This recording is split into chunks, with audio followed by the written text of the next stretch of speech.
Assalamualaikum warahmatullahi wabarakatuh. Perkenalkan, nama saya Rona Salsabila dari jurusan Tadris Bahasa Inggris 20A UIN Antasari Banjarmasin.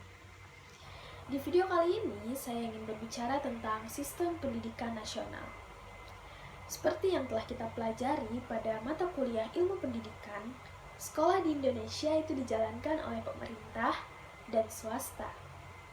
Beberapa sekolah swasta itu menyebut diri mereka sebagai National Plus School, yang dimana artinya mereka memiliki kurikulum yang berbeda dari apa yang telah ditetapkan oleh Kementerian Pendidikan. Sesuai data, di Indonesia itu ada sekitar 170.000 sekolah dasar, 40.000 sekolah menengah pertama, dan 26.000 sekolah menengah atas. 84% dari sekolah tersebut berada di bawah naungan Kementerian Pendidikan dan 16% sisanya dinaungi oleh Kementerian Agama. Kemudian, sistem pendidikan di Indonesia itu terbagi menjadi dua, formal dan informal. Pada formal itu, pendidikan utama itu seperti sekolah dasar, pendidikan kedua seperti sekolah menengah pertama dan sekolah menengah atas, kemudian pendidikan yang lebih tinggi itu seperti universitas dan lembaga. Lalu untuk pendidikan informal, yaitu pendidikan dasar seperti playgroup dan taman kanak-kanak, homeschooling, pesantren, dan pendidikan kesetaraan untuk pendidikan dasar dan menengah. Tidak ada pungutan biaya untuk sekolah negeri dari kelas 1 sampai dengan sekolah menengah pertama. Tetapi, orang tua harus menyediakan buku-buku, alat tulis, seragam, dan dana tambahan untuk acara sekolah. Nah, dengan penjelasan ini kita telah tahu dengan sistem pendidikan di Indonesia. Kemudian kita berbicara tentang zaman sekarang ya. Zaman sekarang, kebutuhan dasar itu bukan hanya tentang sandang, pangan, dan papan, tetapi juga pendidikan.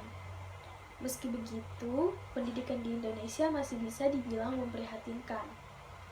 Kenapa sih pendidikan di Indonesia itu belum maju juga? Nah, bisa jadi salah satu akar masalahnya adalah sistem pendidikan massal. Karena sistem ini menyamaratakan semua murid. Jadi sistem ini itu membuat standar yang sama untuk semua murid, seperti mendewakan nilai, mematikan nalar berpikir kritis, menyeragamkan kemampuan, dan dalam waktu yang sama itu bisa menghilangkan jati diri dan keunikan pada setiap muridnya. Padahal sistem pendidikan yang dibangun oleh Bapak Pendidikan Ki Hajar Dewantara itu sangat jauh berbeda dengan sistem saat ini. Di sisi lain, masalah pendidikan itu ada di kualitasnya, bukan kuantitasnya. Faktanya, baik jumlah sekolah maupun anak yang bersekolah itu terus meningkat dari tahun ke tahun. Namun, itu tidak membuat pendidikan menjadi oke. Karena buktinya, masih banyak sekolah yang belum sesuai standar dan guru-guru yang jauh dari harapan. Lantas, apakah kita membiarkan masalah ini begitu saja?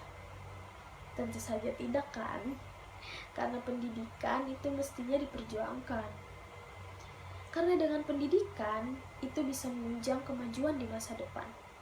Tapi untuk mendapatkan kemajuan tersebut, kita harus memulai dengan menganggap bahwa pendidikan adalah hak segala bangsa.